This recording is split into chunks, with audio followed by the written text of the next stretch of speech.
नमस्कार दोस्तों, अस्सलाम वालेकुम, चरण स्पर्श, जय श्री राम, सत श्री अकाल। दोस्तों, कई रिकवरिंग एडिक्ट को देखकर जो बहुत सोबर हैं, ठीक है ना? तो आपने ये सोबर वर्ड सुना होगा। सोबर बोलते हैं नशे में ना होने को, नशे में ना होने को या फिर नशा ना करने को सोबर बोलते हैं, सोबराइटी यानी नशे में बिना नशे के जीने को, अच्छे से जीने को, ठीक है? तो जब एक नशा करने वाला जिसकी ज़िंदगी अस्त-व्यस्त है और वो दूसरे सुधरे हुए नशेबाज को देखता है, जो उसके सामने नशा करता तो था लेकिन अब उसकी ज़िंदगी अच्छी हो गई है, या फिर एक रिकवरिंग एडिक्ट दूसरे रिकवरिंग एडिक्ट को देखता है जो उससे अच्छा है ना? सोबर है। हम ले लेते हैं बात कि एक बिगड़ा हुआ, एक नशा करने वाला, एक सुधरे हुए को जब देखता है तो वो ये चाहता है कि यार काश मैं भी इस जैसा होता, ना? जैसे कि कई हीरो हीरोइन्स को लेकर उनके फैन्स के मन में वो होती है कि वो मेरे आइडल हैं, वो मेरे आदर्श हैं, है ना? अक्षय कुमार आदर्श है, प्रियंका चोपड़ा मेरे आदर्श है, रानी मुखर्जी मेरे आदर्श है, अमिताभ बच्चन मेरा आइडल है, धर्मेंद्र मेरा आइडल है, मैं धर्मेंद्र की तरह बनना चाहता हूँ, मैं अमिताभ बच्चन की तरह बनना चाहता हूँ, है ना? कोई इंजीनियर है तो वो सोचेगा कि यार मैं इनकी तरह बनना चाहता हूँ, मैं आपकी तरह इंजीनियर बनना चाहता हूँ, मैं आपकी तरह डॉक्टर बनना चाहता हूँ। इसी तरह जो नशेबाजों की दुनिया में भी जो सुधरे हुए नशेबाज हैं, रिकवरिंग एडिक्ट हैं, सोबर हैं, उनको देखकर यूज़र यूज़र ये कहते हैं कि मैं भाई आपके जैसा बनना चाहता हूँ और मैं क्या करूँ, मैं नशा छोड़कर आपकी तरह ज़िंदगी जीना चाहता हूँ, मैं क्या करूँ? ठीक है? तो क्या करूँ? वो ये पूछ रहा है कि मैं क्या करूँ? यानी हमारे जैसे एक सुधरे हुए नशेबाज सोबर व्यक्ति की तरह ज़िंदगी तो वो जीना चाहता है।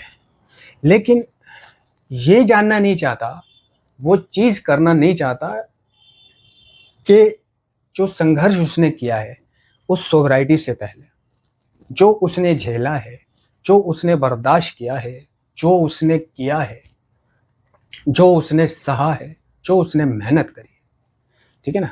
तो वो मेहनत करने के लिए वो तैयार नहीं है।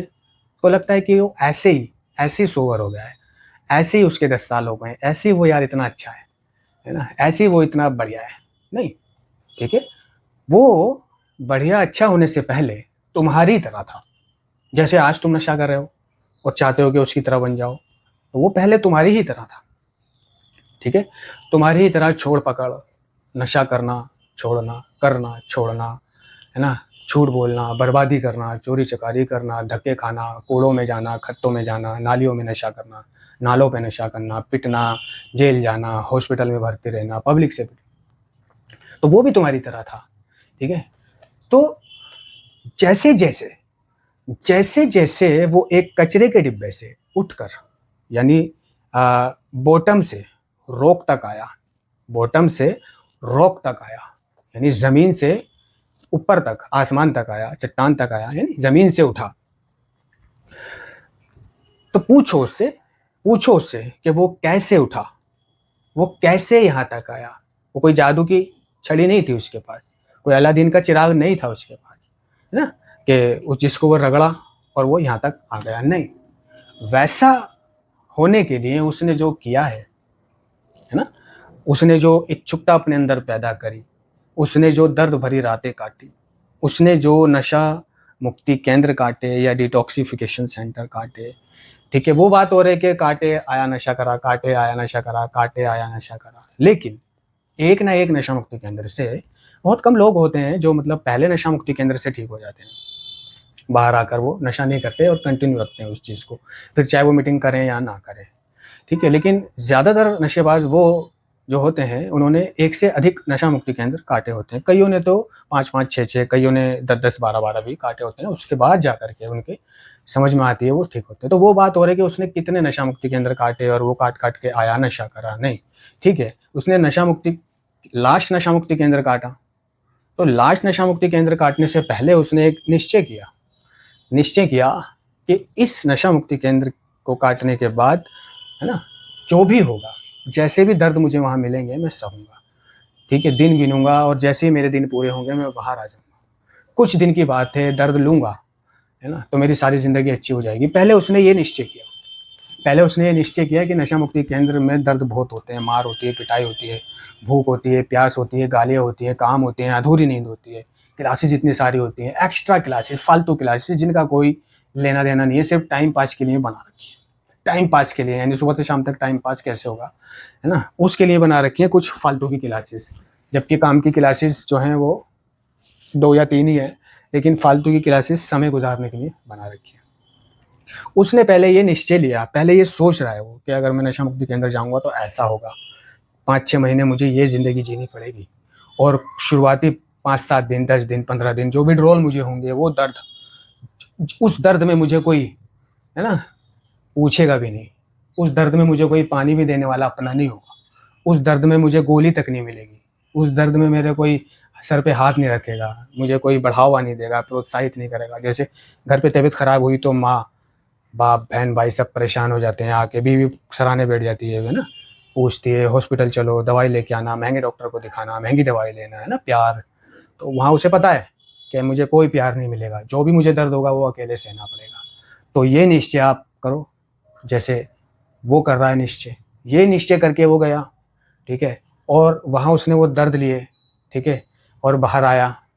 जब जितना भी समय वो रहा, बाहर आकर उसने, है ना, ज़िंदगी को झेला।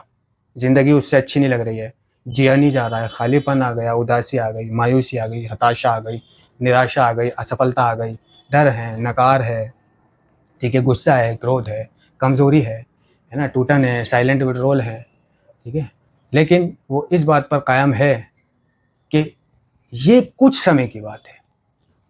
उसको नहीं मालूम था, वो सोच रहा था कि सेंटर में जो दर्द हैं बस वही होंगे, लेकिन जब वो बाहर आया तो बाहर आके उसको और ज़्यादा दर्द प्राप्त हुए, है ना। तो उन दर्दों के बारे में उसने किसी से बात करी। जब उसने किसी से बात करी तो उससे पता चला कि भाई ये दर्द भी लेने पड़ेंगे, बाहर आने के दर्द, है ना, और रिकवरी में ऐसा होगा, वैसा होगा, ये होगा, वो होगा, है ना।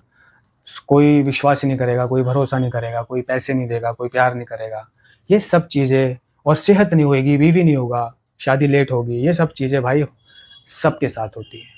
आपको मीटिंग जाते जाते और खालीपन से आप भर जाओगे, ऊब जाओगे, नशा दोबारा करने का मन करेगा, ठीक है। तो ये चीज़ें वो उसने पूछना शुरू करी। किससे पूछना शुरू करी? अड़ोसी पड़ोसी, माँ बाप से नहीं। तो अगर आप मीटिंग नहीं जाओगे तो आपका वेल विशर कौन होगा, ठीक है। पड़ोसी आपका वेल विशर नहीं बन सकता, नॉर्मल दोस्त आपका वेल विशर नहीं बन सकता, आप माँ को, भाई को, पिता को अपना वेल विशर नहीं बना सकते, क्योंकि आप उससे वो चीज़ कह ही नहीं सकते जो आपके अंदर चल रहा है। ना ही वो आपकी उन चीज़ों को भली भांति समझ पाएगा। वो समझ पाएगा यानी वो अंतर्दृष्टि, है ना, अंतर्दृष्टि जो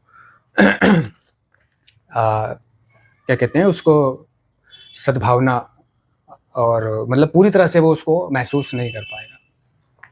तो ऐसे दोस्त जिनको आप बताओगे और आपको फीडबैक मिलेगी, ये आपको नारकोटिक्स एनोनिमस की मीटिंग ज्वाइन करने पर मिलेंगे, ठीक है।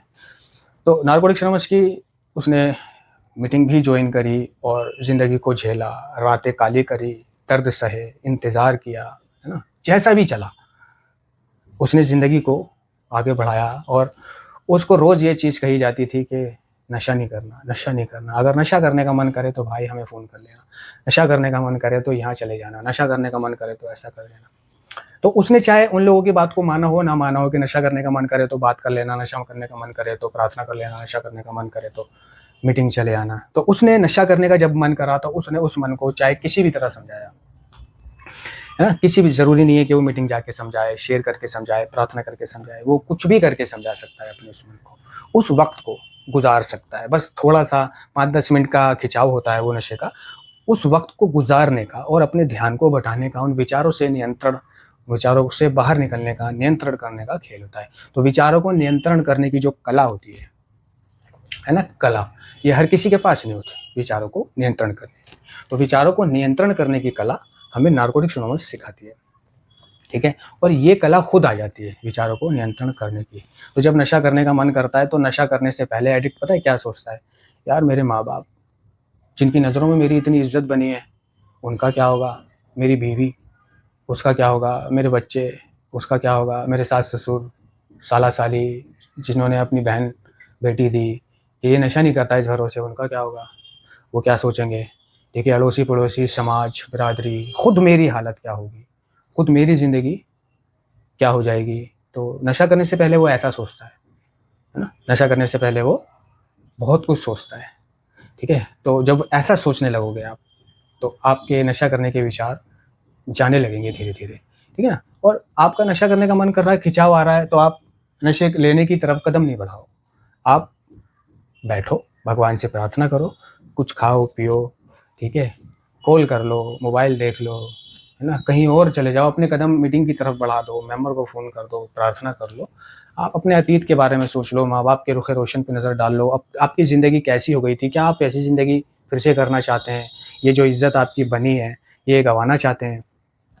ठीक है, तो यदि आप वो चाहते हैं जो हमारे पास है और उसे पाने के लिए प्रयत्न करने के इच्छुक हैं, तब आप कुछ निश्चित कदम उठाने के लिए तैयार है। तो कार्यक्रम कह रहा है कि यदि आप वो चाहते हैं जो हमारे पास है और उसे पाने के लिए प्रयत्न करने के इच्छुक हैं, तब आप कुछ निश्चित कदम उठाने के लिए तैयार हैं।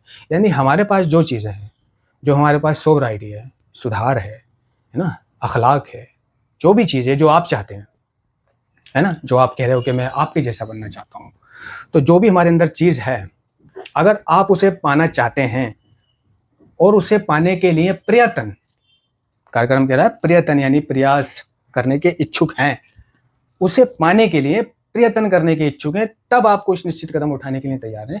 तो जो चीज़ हमारे पास है उसे पाने के लिए आपको भाई प्रयत्न करने होंगे, यानी वैसा करना होगा जैसा हमने किया। हमने तब आप कुछ निश्चित कदम उठाने के लिए तैयार है। ये वे सिद्धांत है जिनसे हमारा सुधार संभव होगा। हमने शक्तिहीनता को नशे पर ही नहीं, एडिक्शन पर स्वीकार किया। बहुत से लोग होते हैं कि शक्तिहीनता को सिर्फ नशे पर स्वीकार करते हैं, एडिक्शन पर स्वीकार नहीं करते। यानी मेरा कहने का मतलब है कि जुए पे स्वीकार नहीं करते, सट्टे पे स्वीकार नहीं करते, घूमने फिरने पे स्वीकार नहीं करते, कंप्यूटर लैपटॉप के एडिक्शन पे स्वीकार नहीं करते, सेक्स के एडिक्शन पर स्वीकार नहीं करते, ठीक है। और बथेरे एडिक्शन हैं जिन पर वो, जैसे छिनालबाजी, रंडीबाजी, डेगरामबाजी, लड़केबाजी, इन पर स्वीकार नहीं करते, जो भी एडिक्शन है, ठीक है। तो वो हमने, है ना, नशे पर ही नहीं बल्कि एडिक्शन पर शक्तिहीनता को स्वीकार किया, ठीक है। और हमने अपने से बड़ी एक शक्ति पर विश्वास किया जो हमारी सद्बुद्धि पुनः स्थापित कर सकती है। क्या आपने किसी ऐसे व्यक्ति पर, शक्ति पर विश्वास किया जो आपकी सद्बुद्धि ठीक कर सकती है, आपका दिमाग ठीक कर सकती है ना? आप तो अपने डॉक्टर खुद हो। जब आपको कोई मार्गदर्शन करता है, आपको कोई टोकता है, आपकी कोई कमी दिखाता है, तो आप बचाव करते हो और वो कमी दिखाने वाला आपको बुरा लगता है, दुश्मन लगता है, ठीक है? दुश्मन लगता है ना? और उससे आपकी दुश्मनी हो जाती है कमी दिखाने वाले से, टोकने वाले से और रोकने वाले से। तो आपने ये विश्वास किया कि कोई है शक्ति जो आपका दिमाग ठीक कर सकती है, ठीक है। क्या आपने अपनी मन और इच्छा को किसी और के हवाले किया? क्या आपने अपनी मन और इच्छा को किसी और के हवाले किया? क्या आपने अपनी एक, है ना, खोजपूर्ण और निडर नैतिक सूची बनाई, है ना?